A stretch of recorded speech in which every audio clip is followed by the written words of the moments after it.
Welcome to the podcast, hanging out with my friend Bob Sumner, aka also known as Newsbob. How you doing, sir? Pretty good, Mark. Feeling fresh on a Monday. I like it. So Newsbob, Yeah. not the first question I had written down here, but did you give yourself a nickname? Well, yeah, it was at the advent of social media, and my first thing was the Twitter account, Right. and the young kids were encouraging me to do it, and I said, I got to think of a name. So I went, well, I'm in news, and my name's Bob. So it's kind of like Spalumbos. Yeah. Tony Spallottini and Mike Palumbo. Yeah. Boom. I would make fun of you, but the reason Alberta Beer Festivals is called Alberta Yeah. because hey, we do beer festivals and we're in Alberta. So We're Alberta based. sometimes the most obvious Yeah. is the right way to go. Simplicity is the key to life. Yeah. Okay, so I wanted to talk to you because you are working on a new project, a new concept, and our worlds are kind of colliding a little bit. So it's kind of fun to talk to you about it. Let's talk a little bit about what you're up to in terms of creating your own media concept. Yeah, sounds great. Of course, it's in development. Yeah. It's getting closer. But I finished 30 years in news. I did 7 years with PR and Yeah. learned so much from all of those things. Yeah. And then I was at home and I was like, I don't want to stop. Mm-hmm. I dipped my toe in this another thing and it just didn't feel right. So I thought, no, I'm just going to do my own thing. Mm-hmm. And I just want to do media relations and work with people that I actually align with and that I believe in. Yeah. And that I like. So it's going to be very simple. It's going to be Newsbob Media. Right. And it's going to be pitching media relations for companies that I think might have a chance of getting on the news that will help them grow.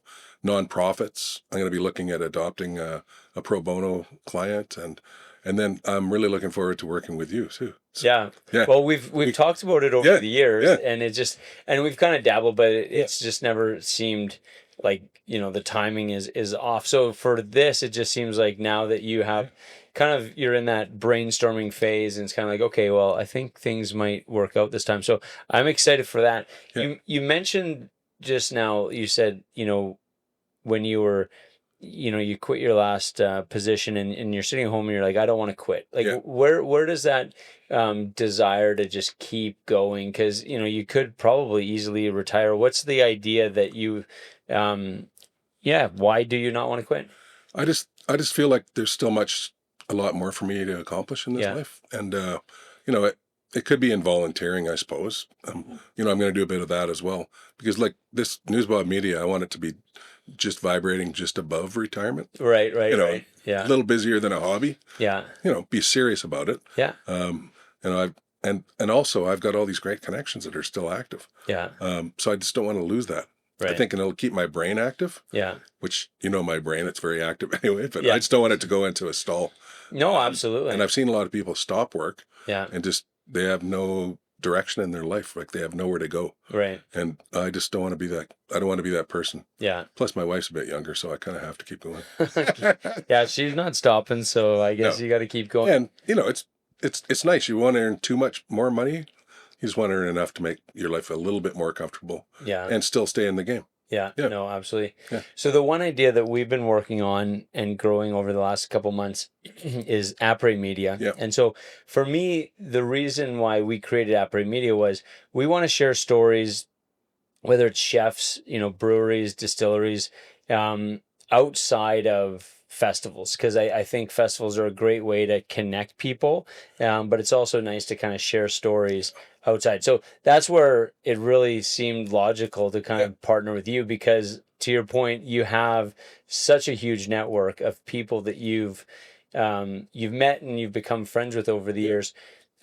Why did you gravitate towards kind of that? Like, when we talk about, people that in the hospitality industry, so many. Why did you naturally gravitate towards that in your career? Well, I could almost be like it was almost like an accidental tourist, right? Right. Because when you work in news and you're in the midst of it, it's a lot of depressing stuff, right? Yeah. But luckily at the time I was at Global Calgary, and Top Chef Canada season 1 was starting. Right. And that was on our network, and there was a Connie D'Souza from Sharkat. Yeah. She was one of the first contestants in that, and they'd come into the studio and we'd get to meet him, and then I'd get invited to go eat, and so on and on and on through a lot of Top Chef seasons until I left.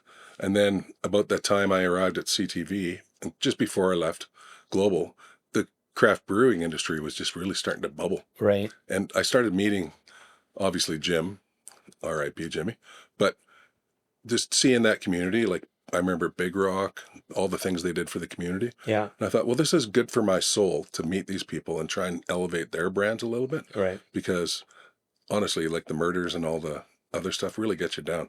But so you meet, I can imagine. it does. And so I got to meet all these people. And at one point, my news director, who's also a really good friend of mine, Jeff Little at CTV, said, "Hey, Bob, no more beer stories." Yeah. So then I had to get creative. So Yeah. we can go on about that. But anyway, I just want to speak to the community of people that do all this. They're so nice. Yeah. And they really need our help right now, too, because there was a new report out that people aren't going out as much. Oh, really? For restaurants, because they just it's like a luxury. And that just came out this morning on Monday, September 22nd, the first day of fall. But so they really need our help, I think, just to elevate their brand a little bit. Mm-hmm. A lot of them do it themselves, but I mean, the more we can do to elevate and create interest in that industry, I think we're going to be doing some good stuff. So, well, and that's the thing too, is like, there's a lot that you can do to promote yourself, but there's something to be said about, other people coming in and sharing your story. Yeah. That is a little bit more objective, Yeah. as opposed to just, talking about how cool you are. So that to me is why there's value in people like you sharing their story, is because it comes from another source, and a source that's sincere in how much you give a shit about them. Yeah, it's very important that we leave money at these establishments too. Yes. Because it's always nice to get they'll send out an amuse bouche or something, or like a glass of bubbly. Yeah. But they really need money. Yeah. So you see all these events, I guess, and they budget for them. But I think influencers need to take a different approach now, in my opinion. Yeah. I do what I do on Instagram for fun, and it's starting to really bubble up. Right. I look at what we're going to get to do. It's going to be really fun working with some great people. But if we can help them out, leave some money in their establishment, that'll help them at the end of the day, right? Yeah, 100%. Okay, so your career started. I want to talk about, because I think you have a unique perspective on how you can help and what you want to do. But I kind of want to start a little bit from the beginning, just to see kind of where you came from. When did you start your career in journalism, or in that world? Well, my very first job was the 1988 Olympics. Okay. With CTV host broadcast. I was a first-year broadcasting student. Yeah. So, but I'd spent a lot of time as a tradesperson, which is always a good way to start, young people, if you're listening. 100%.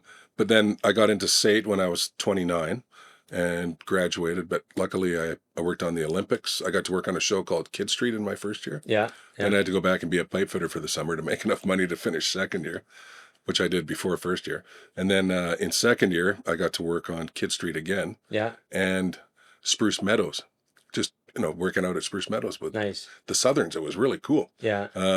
And then I got offered a job both at CTV and at Global. I took the 2 and 7 actually at the time. I took the 2 and 7 one because it was more dough. Mm-hmm. And it all worked out in the end. I got to see Stampede Wrestling, but it was, I always say I was very lucky, and I was always in the right place at the right time. Right. And very lucky to get where I got to be. So what made you want to change careers then? Like you mentioned, like you were in the trades, and suddenly you want to, get into the news world. What prompted that? Well, if there's any older people that will remember the NEP of 1982 by Trudeau won. Yeah. And it just shut the province down. So I couldn't get arrested as a pipe fitter. Really? So I thought, luckily, and then it kind of slowly recovered a bit. I had to move to Edmonton. I got a job with a drilling fluids company. Mm-hmm. And then the price of oil went in the tank again, and I got laid off. Yeah. So I thought, well, this isn't going to work. So I was getting a little older. Yeah. So that I decided I'm going to try TV, because I always thought that would be a good fit for me. Right. And it was. Yeah. So it was just it takes a little bit of courage at 29. Yeah. Not a lot though. At the time, I financed my way through school because my dad's, well, I'm not paying for it. Yeah. No shit. And I was like, yeah, no, that's okay. Yeah. I got through, and it was the best thing I ever did. And honestly, it was a great time to be in when I was in, like the golden years, I call it. Yeah, I would agree with that. And then everything, it's still there's some great people still doing it. It's a bit tougher right now. Yeah. just the way it is right now. Yeah. It's just tough. Well, and that was going to be one of my questions is, so before I get to that though, how did your career evolve? Like, so you started in '88 with the Olympics. Yeah. Maybe just kind of walk through, how your career evolved and what some of your key roles were. Yeah, it's like I can remember the whole thing. Honestly, like I started in 1989 as a summer relief floor director Yeah. at 2 and 7. And I thought, well, this is great. I didn't know how long I was going to last. And then a whole bunch of things just happened, and I ended up getting a full-time job there. And I was like, oh, this is awesome. And then, did a lot of stuff, got to work on football, CFL games, and Yeah. the Flames on 2 and 7 with Ed Whalen. And, it was great. It was really fun. And a lot of people gave me a chance to do things that at the time I had this imposter thing. No, someone's going to tap me on the shoulder and say, get the hell out of here. Right. But I was lucky. I got to do, I got to do the center ice live camera for Ed Whalen night at the Saddledome. Nice. But then the big break came. I was in the studio, and back then we had a little bit more free time on our hands when we were working. So this news supervisor came in and said, I need a news photographer. And I looked at these two camera guys that were sitting there, and they go, we don't want to do that. And I said, I'll do it, because I'd taken it at SAIT, right? Right. And he looks at me, and I go, no, I can do it. So I was freaking out. I'd never done it before professionally. Yeah. But I went out, and I didn't screw it up too bad. Yeah. And then that became the transition for me to be like more of a news nerd. So I worked a lot of weekends. Yeah. And man, I was working like 6 days, 7 days a week sometimes. Wow. But I was learning this craft, right? And I was being taught by a lot of really good news photographers, like award winners, which was amazing, which speaks to being in the right place at the right time again, right? And then at the end of the day, a job was posted, and they gave it to me. And I thought, well, there's probably a lot of guys that were grinding this out somewhere else, but I thought, well, I'm taking it. Yeah. So it was great. I did that for 14 years. Got to see a lot of things. We used to travel a lot before the internet. That was the best time to be in television, because I got to fly over to Monaco with Chris Galis, who's Global Vancouver now. I got to go to the anarchist convention in Lawrence, Kansas with Francis Silvaggio, who became a global national reporter. Right. So, I was working with the greats. I went on a train trip with Danielle Smith, our premier now. Yeah. Which we ironically were doing a story about how to bring the country together. Yeah. Which was really good. Yeah. I mean, it was fun. It was like 4 days on the Via Canadian. Yeah. From Toronto to Vancouver. I also went to the Turks and Caicos with her to do another story, but so that was her while she was in. Yeah, she was in TV. So yeah. So I have a different perspective on Danielle. Like I won't get into that now because we're not going to get political. Yeah. But I think I was very lucky to work with a lot of great people. Yeah. In the years that just went by, right? Like Linda Olson, Gord Gillies, Barb Mitchell. All these people are still like icons in the city, except those that have moved on. But like Grant Pollock was great. Sports, absolutely. Sports. We were like Sports at 11 was like one of the most watched shows there was. Yeah. So it was fun doing live TV. There's no buzz like it, I can tell you. And then I was my buddy Lynn Watson, who's retired, but he was our assignment editor at the time. Great newsman, knew everything. He was the assignment editor. And he goes, yeah, I'm going to retire. So I started clinging to him, and just like any free time I had, I'd go sit at the assignment desk and just nerd out on what was going on. And so this job got posted, and our news director at the time, Dave Budge, who's retired now, but he went on to great things as well. I asked him, and I said, would you take me seriously if I applied for this job? He goes, yes. So it was Dave Budge and John Voss, who's also retired. But I applied, and there was probably 10 people that I would say were way more qualified than I was. Yeah. But they wanted someone fresh with new idea that would take new ideas, and they gave me the job, and I was like, wow, a lot of pressure. Yeah, no shit, eh? But then we took Calgary 7 at the time up to #1 in the city. So really, eh? Yeah, it was fun. Wow. We were doing some funny shit. Yeah. Oh yeah, messing with politicians. And, yeah, it was good, and did a lot of travel, and we just did stories outside of the box. It was kind of fun. Yeah. Yeah. So, and then my time there came to an end. Yeah. Which, whatever, it always does. It's like 26 years. Yeah. You finally meet someone that doesn't agree with you or doesn't see your vision. Yeah. Or you don't see their vision. That'd be more accurate. Yeah. And then I ended up over at CTV for almost 5 years. It was wow. great. And while I was there, I was taking public relations at Mount Oliver University at night and weekends, and it speaks to keeping your brain active, right? 100%. Yeah. And that was good because I got to help teachers with some of the classes, like Oh yeah. media relations. I go, no, that's not how it That's not how it works. works. So it was fun. And I was actually inspired by my wife because she went back to human resources, and I went, well, maybe I should spruce it up a little bit. So I did. I love And that. then I had a 7 years, and I know you and I always talked about it, like even last week, like, wow, you made it 7 years. Yeah. Yeah. Well, when you started with the PR company, it's hard to believe that was a 7 year like career in that, which obviously you did great. It just was like that 7 years went by very, very quickly. Yeah. And I was treated very well. Yeah, absolutely. Yeah. And I learned a lot, and I taught a lot. So it was good. It was a mentor-mentee type of relationship. So plus I got to bring my network in there, and it grew. And now my network's in my brain, a little bit on my laptop. Yeah. But it's still funny, Mark, when you can type a letter in your email and all these names pop up. You're like, oh, that's pretty good. That's awesome. Yeah, that's a good sign of Yeah. success. You said a couple things that I'm curious about. One is that idea of imposter syndrome. Yeah.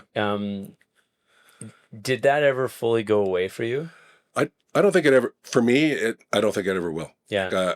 Like even sometimes I'll be at something, like I was at this Wagyu dinner at the Japanese consulate, and I'm like, they're going to figure out I wasn't supposed to be here and ask me to leave. Yeah. But I think it's not a bad way to go through life, because I think it makes you just work a little harder. Right. And just put in that little extra effort. So they don't find out that you're actually a fraud. Yeah. Yeah. Which I'm not a fraud, but I think I know. in the back of your mind, it's just like, how did I get so lucky? Yeah. Yeah. I think because the other thing that you said was, when someone came into the room and said, hey, we need someone to do this, and you put your hand up. I think that's how you got so quote unquote lucky is you were willing to do what it took to kind of advance and learn, and to kind of maybe fill a void that just needed to be filled, because I think that's a reputation that you get by doing that, right? Putting your hand up, then they know, okay, this person will do what's needed to advance. And he'll answer the phone when he's at home. Yeah. Come in and whatever, right? Totally. It's like, that's the boomer mentality almost. Yeah. Yeah. Oh, 100%. Yeah. The other thing, just in terms of a perspective, is that the idea of, constant learning. Yeah. Has that always been something that you have, does that come naturally to you, or is that something you learned over the course of your career? I think if I look at it honestly, I wasted a lot of time in high school just because I was an idiot in the 70s. Yeah. So it was catch up for me. Okay. I think I graduated high school with 1 credit short. Yeah. I was so stupid. Like, I was just not focused, right? Right. So I had to go back, and I was like, I don't want to keep doing it. Like, so I really worked hard. Yeah. To get through my trades, to get through SATE. Yeah. I came out of there with a pretty good GPA. Yeah. And then I just kind of wanted to keep learning. And because life is the longest thing we do, but it goes by so fast, right? Yes. So I think I was watching the top 70 over 70 there last week, and it's something to shoot for, right? 7 people in Calgary that are over 70. But, I think as long as you keep active, that's the best thing you can do for your mental health and for your physical health. Yeah, 100%. Yeah. You mentioned the concept of mentor and mentee. Yeah. I'm just curious, and not to put you on the spot, but are there a couple people that you look back that were kind of instrumental in being your mentor? Oh, definitely. Lynn Watson, who I mentioned. Angela Kokot, who's still active, and she does radio here once in a while. And she was very good at, like, Bob, you got to do this, you got to do this, you got to do this. And she was really, really into it. So people that would kind of point in the right direction, like Ned Bosnack was he's still one of my great friends. He's got his own broadcast company, but he would show me proper ways to do things. And a lot of the news guys would show you, this is you have to do it this way, or it's not going to work. And I just got lucky again. Like I got shown the proper way. And one of my instructors at SATE was really good too. He's a film guy. Phil Laterno, and I'm not sure I think he's still busy somewhere, but and a lot of my buddies were in the film class, so I went and worked with them to learn how to light properly, and a lot of the stuff I've forgotten, but it's still it'll probably still come back, but it's just my way of learning is hands-on and do it. Yeah, absolutely. So, Do you think it helped that you were, when you went into broadcasting school, what was the program you went into at 29? CTSR in 1987. Okay. So it was cinema, television, stage, and radio. And that's completely changed now. It's like they're not teaching the news part anymore. Right. Because it's like the way the industry is now, it's very integrated. Like you take video, you write, you edit, you put it on the internet. And then you rewrite it for the late show. And, so it's the skill set of like my skills as a ENG photographer back then wouldn't work here. Oh, okay. Not in this day and age. Right. Yeah. Because we shot to tape, right? Yeah. So these young kids now, and a lot of the older guys too have adapted, but they're shooting to a little card. Yeah. And then they go into their vehicle and they put it on their laptop and they edit it and send it back on a Dejero. Whereas I used to have to take a big giant microwave truck, find somewhere to set it up and feed it all back raw. So yeah, it's just the way the world has changed now. It's very fast. Yeah.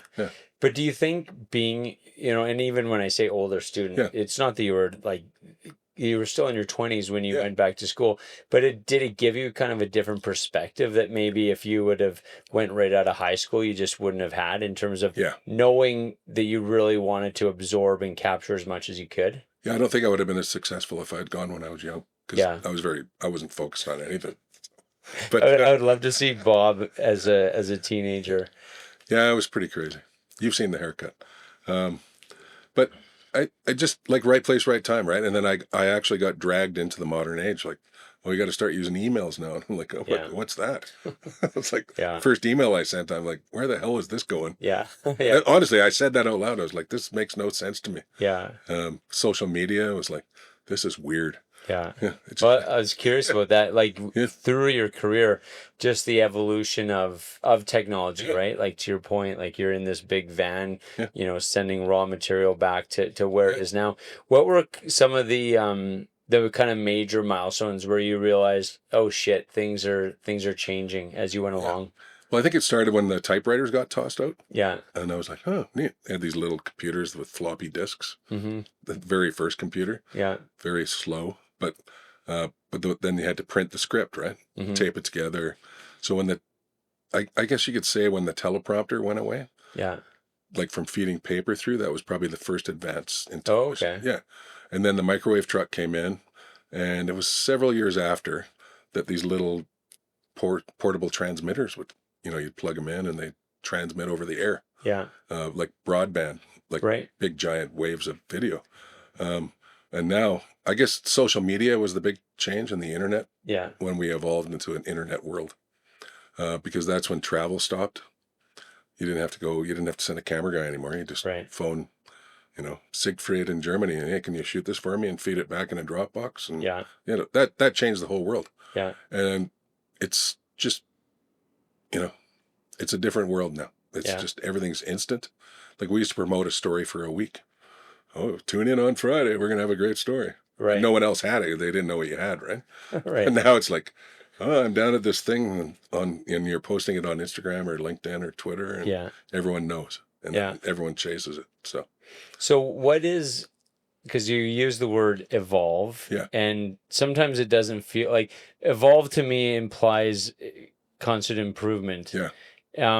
It seems to me that there's been some evolution, but some, is it some, in some aspects it's devolved, right? Yeah, I think that it has devolved because it's very toxic. Mm-hmm. And I think during the pandemic, news stations had to go cover everything the government said, right? Mm-hmm. And then you started seeing people getting interviewed to give an opposite view that probably should never get interviewed about anything. Maybe I shouldn't say that. I don't know. They have a viewpoint. Yeah. So it just changed. There was this anger.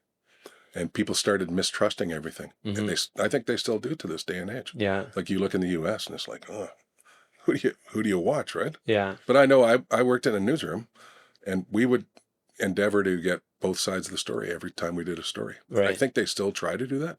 Yeah. But I think they got to find their way back to doing journalism again and not just PR for the government. Right. I've said that before, and it's like people don't. The government can do their own stuff, right? Right. And they've got all these different channels now. Like Stephen Harper started it when he was prime minister. he did YouTube press conferences. Right. He didn't have press conferences. Like, he didn't invite the media to anything. He would Interesting. just announce stuff. Yeah. Put it on YouTube. And So, is that good or is that bad? Because I didn't know that. well, I think as long as you can question them on it, it's good. I see. Yeah. I just don't like this. I just don't like the day and age that we're almost living in now, where it's just fed out. And if you ask a critical question, you get like, what are you doing with that? Yeah. I think that we still need people to question authority. Yeah. Yeah. Absolutely. I like that. Yeah. So I guess with that and just seeing where your career, how it progressed, does that give you then now the perspective of, okay, here's the types of stories I want to share. Here's the people I want to kind of spotlight. And maybe how did that career and looking back at it give you a perspective of what you want to do moving forward? Yeah, I think I was talking to Diana this about the other day, and I said, it wasn't by accident that I ended up being like loving food and the lifestyle. I said I needed that to balance off all the stressful stuff that was happening in my mind, because I mean, you can only absorb so much of that negative stuff before it starts to affect you. So you need to balance it out. And we do a lot of that with exercise. I know that you're really keen on that too. Healthy lifestyle, but I'm just drawn to people that want to provide entertainment. For some reason, I don't know. Yeah. Maybe it's because I'm a clown or something. I don't know. But I always find they have a really positive outlook on life. Yeah. And they're always like just want to present their best whenever you see them. Yeah. So, and it's not there are some negative aspects of that industry, but I think we always seem to find the good parts of it, right? Yeah, there's some people like we just spent last week in Banff talking to some of the brewers and the chefs and stuff like that, and I'm always blown away at the creativity, but also just the real interest and the real curiosity to evolve their industry. Because I've never worked in a kitchen, so when I'm sitting there and talking to a chef and seeing what they're creating, I'm so grateful, because I'm always like, what kind of mush would I be eating if it wasn't for people like this? But they inspire you to be better. Yeah. But can I talk about chefs for just a minute? Yeah, please do. Because I think a lot of these young kids kind of like going into TV, right? It's like, oh, I'm going to be an anchor, but I'm going to go take chef school. Well, you're not. You might be a top chef if you're lucky. Yeah. But it's like 1 in 1,000. Yeah. So a lot of these guys have to come in and they got to grind. They got to work. They have to establish themselves. So it's not glamorous. No. But it's creative, and it's instant gratification if you do a good job. But if you're garbage, then you're just going to get tossed aside, right? But like it's a craft. So I admire it completely. You have to be passionate about it for its own sake. Like I was talking to a chef. I was actually at a conference once, a culinary conference, and this one chef was talking to me, and he said, they're talking about the amount of people that were leaving the industry, and I'm probably butchering what he said, but really what he was saying is he was concerned about why people were getting into the industry in the first place, because there's this romanticized notion of what a chef should be, and he said, so those are typically the people that come in and they burn out quickly because they want to be the next, Gordon Ramsay or whatever. He's like, we need people that just enjoy the process of cooking and creating, because those are the people that are passionate and will be there long term, which I thought was interesting because you look at these people, it's like, why are you coming into the industry? If you're coming in for the wrong reasons, that's scary. Yeah, like if you're sitting at home watching Top Chef and you see someone, I want to do that. Yeah. Or do you want to do that, or do you want to be a really good craftsperson that brings great food to people? Yeah, because there is every day as a chef, there's the very little. You're not getting a lot of like pats on the back. Like you could have had a great weekend. Yeah. But now that's over and you're only as good as like, hey, tonight, right? Yeah. And you're either stressed out because you're too busy or you're stressed out because you're not busy enough. And so I have just so much like absolute respect for those people. Oh yeah, me too. And I had a funny experience. I was in an Uber one night and I said, oh yeah, how long is his full-time job for? And he goes, no, I used to be the chef at the Guest House. Oh yeah. Like a long time ago. Yeah. And I said, oh, well, that must have been an adventure. He goes, yeah, I just do this to keep busy. But nice. But those guys were like craft, like Alimar and those guys. Yeah. Like, yeah. They're up here.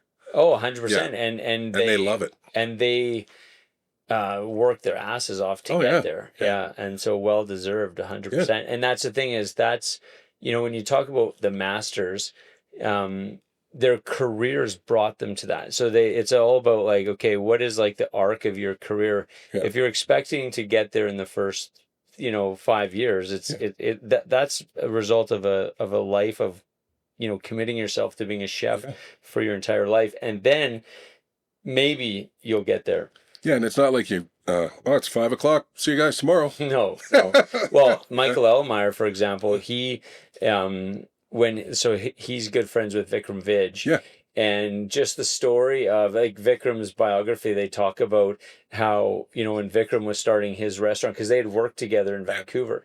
So when Vikram started his own restaurant, Michael would drop his wife off at work, and then there was a gap of like, say, 4 or 5 hours between dropping his wife off at work and him needing to be at work. Yeah. So a lot of times he'd go to Vikram's restaurant and just help him. Just work the line. Yeah. And so, you talk about like just the absolute passion. It was never about punching out, because he was then going from there to his full-time job as an executive chef, right? So, it starts, I think most things that, that are worth doing start as a passion and work. And then sometimes it works its way out, right? Yeah. Well, and even like news was a passion for me. I never turned off. I was like always, I'd be in a room and I'd be listening, and just like, you go to hump day and you'd try and meet as many people as you could, right? Yeah. Because you might get something off that. Totally. Which builds your network, right?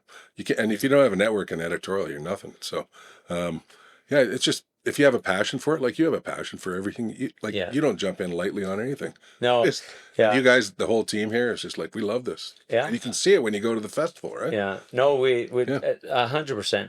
Yeah. You mentioned a couple of times the kind of not the negative side of what you did, but the stressful side of what you did. And I know you're kind of like, you are the type of person you're always focused on the positive. So anybody that meets you, you're always smiling, you're always happy. Yeah. But there is a real negative side to, and not just that, there's it's not a cultural thing. It's just what you are reporting is objectively can be negative, and that wears on you after time. Well, as the old saying is, the newscast would start with "Good evening." Yeah. And here's why it isn't. Yeah. Because I have things I can't scratch out of my inner eye that I saw. Again, I think I'll carry them to the end. Yeah. But I try not to focus on that. But if you don't acknowledge that you're getting stressed and depressed when you're doing all this stuff, then you're not living, I don't think. Right. But there were so many weird things that happened in this city over the years. And if you beat first responders to a scene, you'd be like, oh shit. Yeah. I'm not getting out till they get here. Yeah. Because you knew it was going to be ugly. Yeah. I saw a cop once that was a dick, but he came out of a crime scene. He was in tears. Really? I didn't think you were capable of that. Really? Hey? And so it affects different people different ways, right? Like there's a lot of weird humanity things that happen. Yeah. And that you see probably too close. Yeah. So why was because I think you can decide to either make that, turn yourself into kind of a jaded, hardened prick, or you can kind of go, you kind of went I'm going to just see the good side of life. Yeah. It seems to me. So was that a conscious decision? Oh, or was that, yeah, definitely. It was like, and I talked to myself about it a lot. Like, well, why did you end up doing all that and meeting all these great people, right? I think it was just a balance. You can't just have death, and car crashes. Like you have to have community in your newscast. And sometimes I get a little pushback, but most of the time, people would accept what I was trying to do. Yeah. So it was good, and I think it's important that you have to represent your city wherever you're in. Yeah. Not just things that happen bad. Yeah. So, it was definitely a decision I made. Yeah. Maybe at the time I didn't know I was doing it. Right. But I think the humanity I needed, I found with you, all the breweries that were starting up, all these cool restaurants, and Calgary's like a destination, right? Like we're lucky. We know some really cool people. Yeah, it's great to, and what's cool about what you do is, those people, to be able to tell their stories is really cool, because they're not doing what they do so that people can tell their story, if that makes sense. They're just doing what they do because they're passionate. So for people like you to come in and be like, hey, let's put a spotlight on them. That's cool. And it also, yeah, there's a lot of shitty things. Yeah. You know, you look at social media, you look at the news, and there's no shortage of shitty things happening. No. So to consciously say, okay, let's focus on some positive things. You know what I mean? Because I think that's what the world is so short on. It's like, if you're not focused on shitty things, it's like you're not aware. It's like, no, I'm very aware that there's a lot of shitty things, but I don't want to focus on that all the time. Yeah, I know it's there. Yeah. But I'm going to be over here. Yeah. Yeah. Yeah, and I'm going to be I talking acknowledge about this. that that's bad and it shouldn't be happening. Mm-hmm. But let's see what we can do to change that. Yeah. It's like all these car crashes in the city now. Like, a lot of people are dying on our streets. Mm-hmm. So they should do something about that. They need to. Yeah. And do something positive. But I don't know. You can only control what you can control, right? So if you put yourself in places where you're having a positive outlook on life, I think that's better. Absolutely. Yeah. So you mentioned, as you start your media company and you get to do, what's cool about this is it is kind of open-ended. So you're kind of going like, okay, I'm going to cherry pick whatever I want to do. I'll say no to things that I don't want to do. That's why I'm really careful with giving you ideas, because I don't want you to start saying no to everything I bring to you. But you and I are locked in. So I love it. I'm excited for it. You mentioned, I remember last time you and I talked, I think it was on the podcast we did, well, there's one, I'm curious when you say you're going to do pro bono work, because I know you're really connected with a lot of charities. Are there any charities, and again, not to put you on the spot, are there any charities that kind of have you have a soft spot for? Yeah, like, I think my first experience with that was meal share in the early days, and Restaurants for Change. Funny enough, right? They all both involve food. Meal share was more directed at helping younger people that couldn't eat. Right. So I think I'm drawn towards things like that. Like the food bank does a lot of really good work in the city. At one point I was working with I was volunteering. Restaurants for Change was more of a teach people how to cook proper food. You can. Affordably. Yeah. And that was all tied in with the Alice Community Center. And anyway, I'd like to see something like that again. Yeah. There's still a community kitchen out in Forest Lawn that teaches families how to make food. Oh, wow. Which I think is cool, because the food bank is a really good fix, but I think there's more that can be done. Yeah. So I've always drawn towards that. Anything that helps young kids. So and any charity that wants to approach me, we can talk. Yeah. And it's not always news, right? Mm-hmm. But sometimes it is. Absolutely. Right. There was one that you mentioned, I'm almost positive is you. Is it called Brown Bags? Yeah, Brown Bag for Calgary kids. Yeah. Yeah, we're gonna go over there and work in the kitchen one day. That one resonated with me. I've told my kids about that a lot, because when you have kids, the idea that kids go to school hungry is just, there's a lot. I think it went up to 8,000 this year. Wow. And when I first met Tanya, who's now out enjoying life in Nordig, they were feeding like 2,000 kids. Right. Bethany took it over. They went up to 3,800, I think. And I think I just saw there were 8,000 kids that don't have food. Wow. And there's also, they have a really good volunteer base, but I think it'd be good for us to take your girls over there. Yeah. And just go, even whoever wants to come from here, and we'll just go over and make sandwiches. Yeah. And it's like, totally. Like the Sangria sisters deliver it. Like, there's a lot of people that you would recognize right away that are already involved. Yeah. There's some chefs. And it's only a few blocks. Yeah, it's just a few blocks. They're in the old ATCO building. Yeah. Yeah. And they do some amazing stuff. Yeah. A lot of people believe in what they do. Yeah. So some of their sandwiches are funny, but whatever. Yeah. No, I mean, not my sandwich. But maybe we shouldn't be making the food. Maybe we should be delivering the food. All right, we could. No, I made the food once. It was good. Did you? Yeah. It was okay. Yeah, it was good. Okay. Yeah. I shouldn't have said that. It's not funny. It's not my sandwich. Yeah, it's for kids, right? It's perfectly fine. You don't need to worry about it. Okay, cool. I mean, your heart's in the right place, you know. So a shitty sandwich is still a good sandwich. I mean, it's still a sandwich. Yeah. Yeah, and they have a lot of good communications people there. Yeah. But I think the best impact you can have with Brown Bagging is to get in there and volunteer. 100%. Yeah. Help them with fundraising. And you know, and even like with hopefully what we can do together is, you know, put the spotlight on people like that Yeah. are doing cool things, Yeah. because again, the spotlight's on enough shitty things that are happening. It is. So to let people know, hey, because a lot of people, they want to help, but they're like, I don't even know how to help. Yeah. So if we can, put a spotlight on people like that are, and especially like you said, they're helping kids. I mean, even the most hardened human being. Is that for the kids? Yeah. Typically should have a soft spot for the kids. Because we used to do the children's telethon. Yeah. And if you got stuck on the overnight shift, it was like, it's for the kids. Yeah. Whatever.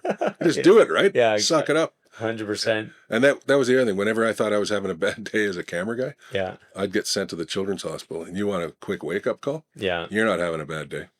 Yeah. You're not having a bad day. Yeah. When you think you're having a bad day, you're not. Yeah. There's a lot of people suffering. So that's true. And when you see kids, you take a knee. Yeah. Yeah. Totally. So, anyway, I decided to throw that in there. No. It's it's true. Definitely. Yeah. It's like every day there's if you're feeling like a spoiled brat, it's like, okay, I think it's perspective, right? Yeah. Totally. See, we said that same time. Yeah. So, okay, you're a curious guy. Yeah. What's a random thing that you're kind of leaning into curiosity-wise these days? Learning how a website works. Nice. I need to know.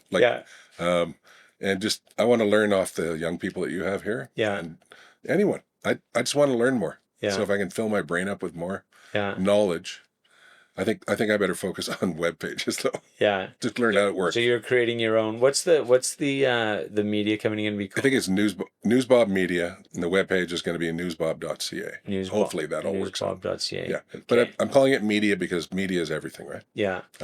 It's not just the news anymore. It's like, if we go shoot a video on our iPhone, that's media. Mm-hmm. They have media parties at restaurants now, and it's like a bunch of people with iPhones. Yeah. So that's media. It's a broad scope. Yeah. So, yeah. No kidding. Yeah. So you mentioned the idea of the mentor-mentee relationship, and what's cool is you have had a lot of mentors in your life. Yeah. And now you've kind of come to this point where you're always wanting to learn, but you're also wanting to teach others. So you kind of have this like mentor-mentee relationship with a lot of people, and like you've mentioned it a couple times. You want it with almost everybody you meet. You're almost trying to see that, like, hey, how can I teach this person, but how can they teach me? Exactly. So again, is that something that it comes naturally to you, or is that something that you realize one day, like, you know what, I think this can be a mutually beneficial relationship?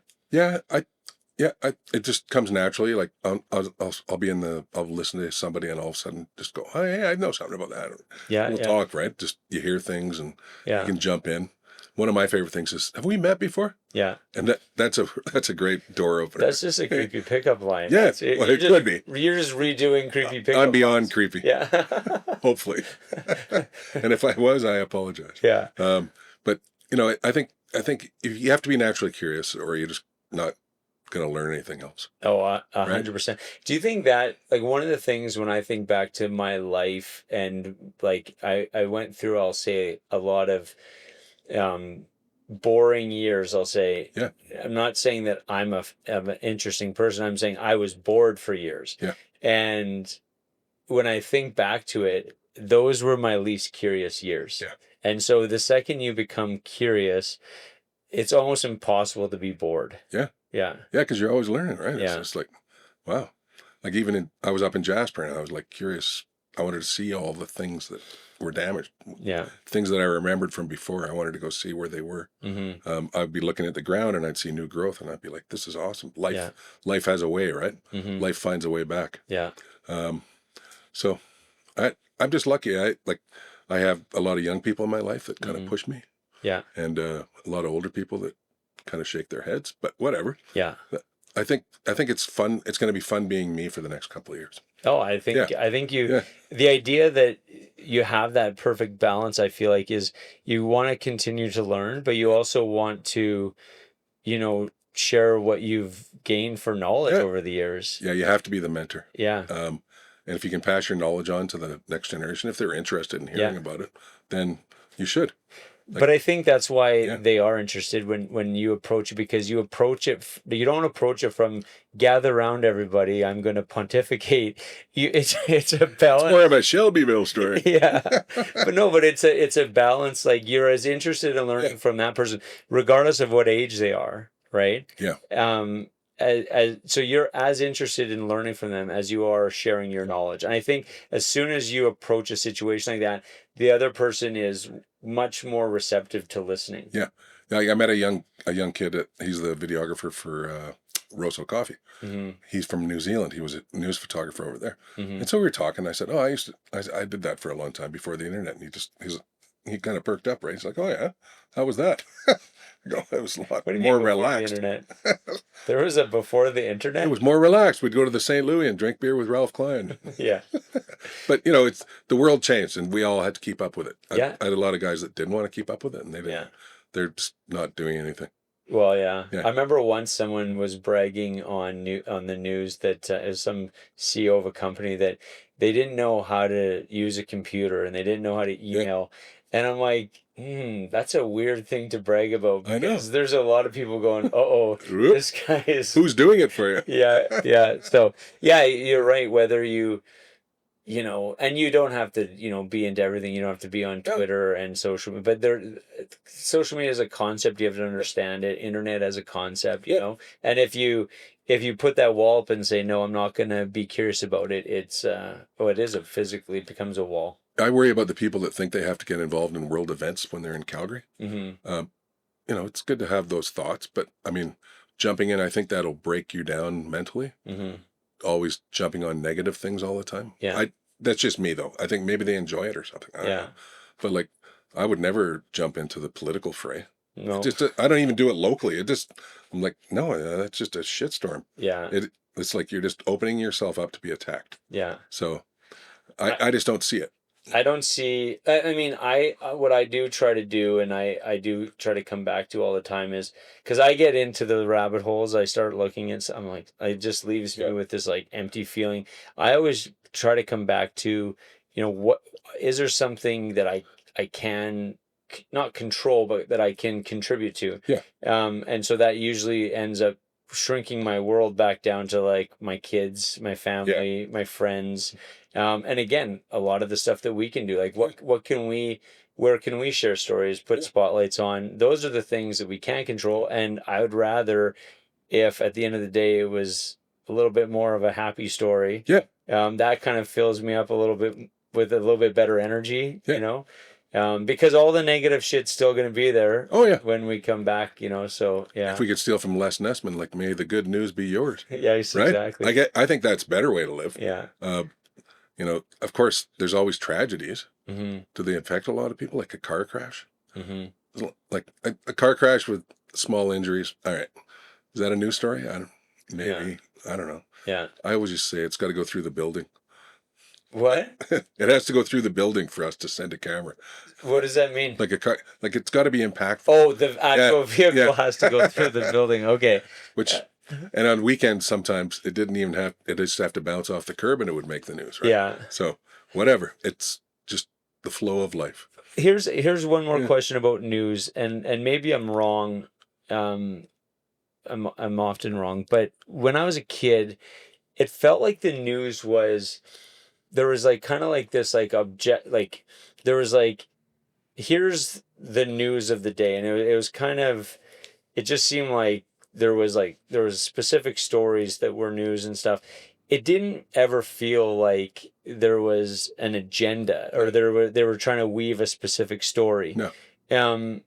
But were they though? Like, well, do you know what I mean? Like because when you start looking at all the stuff that you could talk about on a news, if you're the news anchor, or if you're the newsroom creating what is going to be told, it's almost impossible not to have sort of somewhat of an agenda. Yeah. No. Well, I don't know if agenda is the right word, back then especially, but like we'd have 12 reporters in a meeting, a news director, a managing editor, assignment editor, producers. So that'd be like 20 people, let's say 20 people discussing what the stories were going to be that day. Yeah. Out of those 20 pitch stories, maybe you could probably do 6 or 7 a day. Okay. And it was always like, you'd always look to what was going on in the city. Mm-hmm. At the time, the city council was pretty entertaining because Ralph Klein was doing it. Yeah. And Bronco was great too. Yeah. And then our provincial politics was always fun too. But it just changed, right? Mm-hmm. So is there an agenda now? I can't say there is. But Right. there might be, because the companies that own them are like big corporations, right? Is it that were you guys more open to just throwing your opinions out? Like when you were, so it was like if there's 20 people in, Yeah. were you ever scared, oh, I probably shouldn't say this, or was it more of a free flow of like, some people on this side, some people on this side, and going, yeah, that's stupid. Well, so is your story. And just kind of like you're getting a little bit closer to the truth just by having all of the perspectives, where maybe I think, or it feels to me as though all of the perspectives are kind of already so similar that there's not a lot of that. Like there's almost more of an echo chamber in that room now. Well, I think that, let's go back. You could have discussions, and if you didn't agree with that person, it was okay. Mm-hmm. You could get to You it. didn't You could get somewhere, them. right? Yeah. You didn't label them like you always knew that they were going to bring that side. Yeah. Which was cool, right? Like that was balance. Yeah. And now I think there's not that many reporters anymore, and everyone's stretched. Right. And it's not their fault. So you tend to go to where the water's flowing easily. Right. So, you go to the province, you go to the city, you go to the police. Mm-hmm. Then you try and get to the community. I mean, most stations now have a community reporter. Mm-hmm. They still do like earned media, but a lot of it's pay to play. Yeah. So, I mean, and they need to make money. Yeah. So I don't blame them. Like they're all trying to survive, right? Yeah. But it's a different world we live in now. And there definitely is agendas. I don't even want to say agendas. It's just ideologies. Right. More than agendas. That's not better. I don't know. Kidding. No, I don't know. And I don't want to, because they're all my friends, right? No, and I don't want to put you on the spot. No. I'm curious, like what that room would look like now versus then. I just feel like it'd be more of a heated debate back then. Back then, yeah, it was for sure, because everyone was smoking cigarettes. Yeah, drinking whiskey. Yeah. And going out, and there was no, we shared a two-way radio with CTV. Yeah. So you never could talk openly. You'd be Right. like, oh, I'm going to go to a payphone and phone you. It wasn't instant communication all the time. Right. So now it's just instant. Yeah. There's no stories you can sit on anymore. Yeah. You can't, because someone's going to tweet it or put it on Instagram or whatever. Because it's just the ego, right? Yeah. Yeah. Or there's someone in the community, like Crackmax was the start of that. I think we've talked about that before. I don't want to spend a lot of time on them, but they were down at Crackmax. Yeah. They'd lean out their balcony and record bum fights. Yeah. So is that news? I don't think so. Yeah. But it was a problem in that area. Yeah. It was a big problem. It's shone a spotlight on that area. On the area. Yeah. And it's still a problem downtown. Yeah. It's gotten worse. Yeah. So maybe it was a story. I know Crackmax. They're nice people. Oh yeah. Yeah, they're creators, right? Yeah, absolutely. But they were like, at that time, I thought, what the hell is this? Yeah. Yeah. Well, there's definitely, I mean, anything that can put a spotlight on stuff like that, because I don't think people realize how, our streets are not, people always assume all of these places in like the US must be way worse and stuff like that. Like I was telling someone who's running for mayor, I said, me and my daughter spent 4 days in Vegas, and we walked up and down the strip, like at night, during the day, like whenever. And I told them specifically, and it's true, if I walk from my office down to downtown Calgary, I'll see more like scary stuff, I'll just say, in one trip to downtown and back than I saw in Vegas in 4 days. Like I have more explaining to do when I'm walking with my kids. Yeah. If we go to lunch on Stephen Avenue in Calgary than I did in 4 days of explaining to my daughter in Vegas. Yeah. And I never would have believed that to be true. Well, because they're in the back alley down there, right? Yeah. They're there. Yeah. But you got to know how to find them. But here it's out in the open. Yeah. And that's just it's allowed. Yeah. I think that has to change. Yeah. I feel so bad for like the loss of humanity for the people downtown. Yeah. And then it affects everything. I agree. So it is interesting, to your point. Yeah. That's how the stories are getting out now, is through people on social media. Yeah. It's not like, hey, this is going to make a good story on Friday. It's like, someone's taking a picture and posting that right now. So whether that's good, whether that's bad, I don't know. But well, and the reporters look to social media. Yeah. Like they do. They're just like, oh, what's happening? Yeah. Yeah. But like, I just find, your career, from, like you said, kind of the golden era, where it was just that old school, kind of mentality to how it's evolved, and the fact that you're still, so interested and so passionate and so curious to kind of, keep sharing stories, I think is awesome. Yeah. And I really want my friends that are still in that business to have success. Yeah, absolutely. Because I think they're still the biggest influencers. Yeah. Their audience is getting a bit older, but I think they can attract a younger audience. Yeah. And just, properly good news stories about our city and about our province. Yeah. And then people will start tuning in, and I think they're watching on their laptops and their mobiles. Yeah. I don't know if they sit down at 6 and watch the news anymore. I like. It's funny, man. You talk to younger people, and like, they don't have cable. No. So if it's not on YouTube, or if it's not on, so the way that we were kind of as kids and stuff, you wake up in the morning and you're watching kind of like the backdrop is always the TV, you got the news on and stuff like that. And that's not the norm anymore, for sure. Because cable's been snipped. Yeah. Yeah, no, it's still a great way to find out what's going on in your city. Yeah. Like the morning shows, they do what they can. Yeah. With 100%. their limited resources. Yeah. Right? They're all professional. And they know what's going on. Like they're aware of what's happening in our city. Yeah. It's just hard sometimes to keep losing people and keep doing it at the same level. 100%. Yeah. We need to help them find their way back. Maybe you and I can contribute to that. Yeah. Anything that, anything that helps create, the positive stories, anything that we can do. I'm excited to be working with you. So I'm glad that you continue to reinvent yourself and much like you, I remember the first beer fest. It was just a bunch of guys standing there with growlers at tables. Yeah, it's evolved a little. It's evolved, but it's quite a bit as we've gotten older. But yeah, everything has to evolve, or it just disappears. Absolutely. Awesome. Thanks, Bob. Thanks, Mark. Okay, take care. Thanks so much for listening to the Create Podcast. Please be sure to like, subscribe, and share with your friends. See you next Wednesday.